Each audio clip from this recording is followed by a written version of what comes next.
Vi behöver en ny säkerhetspolis i Sverige. Den liberala demokratin är hotad.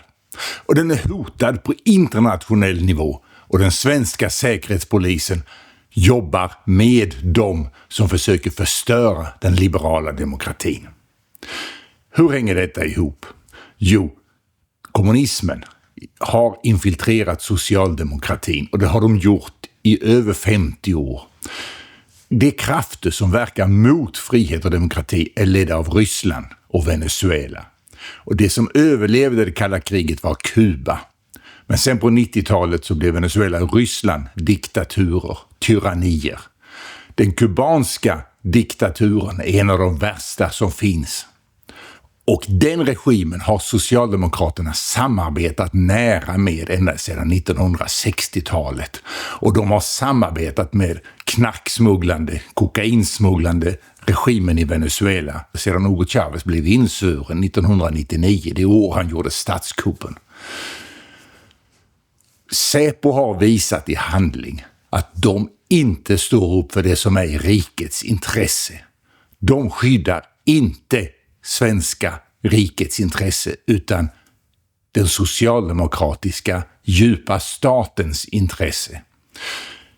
Den här kokainsmugglande regimen i Venezuela samarbetar med knarksmugglare från Mellanöstern, från Nordafrika och det är de som har finansierat Hamas när de gjorde sitt anfall mot Israel och de har finansierat Hezbollah i Libanon med kokainpengar från Venezuela.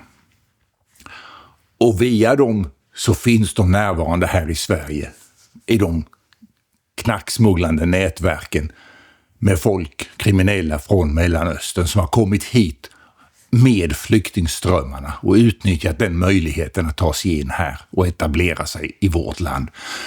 Och Säpo, som vi såg i fallet Lars Vilks, skyddar de muslimska extremisterna och knarksmugglarna som är här. Det är en strategi som Fidel Castro hade, som Hugo Chávez hade, som ELN fortfarande har, att förstöra vårt land genom att smuggla in stora mängder kokain.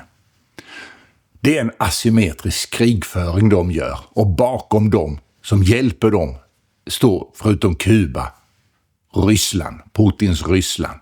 Och vi vet nu, sedan kriget i Ukraina började, att Ryssland är vår fiende. Och därför är det oacceptabelt att ha en säkerhetspolis som samarbetar med det kriminella nätverk och skyddar det kriminella nätverk som Ryssland i yttersta ledet står bakom. Militären i Sverige skyddar oss från yttre fiender, men säkerhetspolisen Säpo, den måste ersättas för den är helt korrupt och skyddar bara partidistiska intressen och inte det svenska folket. Jag kommer att ställa upp. Jag har blivit erbjuden en plats på listan för det liberala partiet. Och det liberala partiet har i många år hjälpt Vente Venezuela. Den organisation som Nobelpristagaren, fredspristagaren Maria Corina Machado grundade i Venezuela. Och därför vet jag att det liberala partiet står på rätt sida i kampen mellan frihet och diktatur i världen. Jag ställer upp för Kronobergs län där jag bor. Jag står långt ner på listan, men om du vill visa att du stödjer den här kampen så sätt ett kryss för mitt namn i valet i höst. Detta är en avgörande kamp mellan frihet och diktatur i världen, för de här autokratiska diktaturerna, de samarbetar, även om det kan verka som den ena står på extrema högerkanten och den andra på extrema vänsterkanten eller en religiös extremistisk diktatur, så samarbetar de bakom kulisserna. Och vi som står för frihet och demokrati, vi måste också samarbeta. Men det gör vi inte idag. Det görs inte. När det venezuelanska folket hjältemodigt stred mot den här diktaturen år 2014, 2017, 2019 och gick till fredliga val 2024 och sedan blev fängslade. Då var det ingen, fram till 2024 skulle jag säga, så var det ingen av världens demokratier som ställde upp och hjälpte dem. Det fanns ingen hjälp.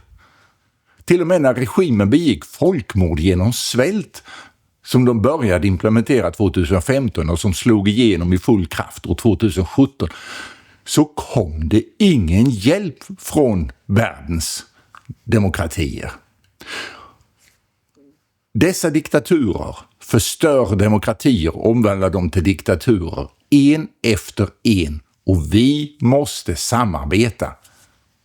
Vi måste hjälpa de människor som blir utsatta för dessa brott i deras hemländer så att de inte tvingas fly och komma till Sverige som flyktingar. Därför att diktaturens strategi är ett tveeggat svärd. Å ena sidan så säger de till oss: nej, vi ska inte blanda oss i deras inre angelägenheter. Vi ska inte hjälpa folket mot diktaturen som försöker ta makten. Å andra sidan säger de: vi måste ta emot flyktingarna från de länderna, och på det viset så kan de infiltrera sina agenter här, som vi såg nu i fallet med Mellanöstern och knarksmugglarna. Därför måste vi inse att vi måste hjälpa våra bröder i andra länder att försvara sin frihet och demokrati. Det är där kampen ska bedrivas. Inte genom att ta emot enorma flyktingströmmar i Sverige. Venezuela har nu en diaspora som är nästan 1/3 av landets befolkning. Trump skickar tillbaka många av dem till Venezuela. Han påstår de är brottslingar, men de flesta är inte brottslingar. Det är folk som har flytt diktaturen, som han då med våld för tillbaka till diktaturen. Den folkmördande diktaturen i Caracas. Men majoriteten av venezuelanerna vill återvända. De vill inget hellre än återvända till ett land som är ett paradis på jorden. Mycket bättre att bo i objektivt sett än Sverige till exempel, om man tittar på klimat och natur. Men de kan inte. Därför att de har en folkmördande diktatur som har tagit makten i landet. Vi måste hjälpa våra bröder i världen. Vi människor som vill ha frihet och demokrati, fred, suveränitet och rättvisa. Vi måste hjälpa våra bröder i andra länder. Det är det handlar om. Tack för att du tittar.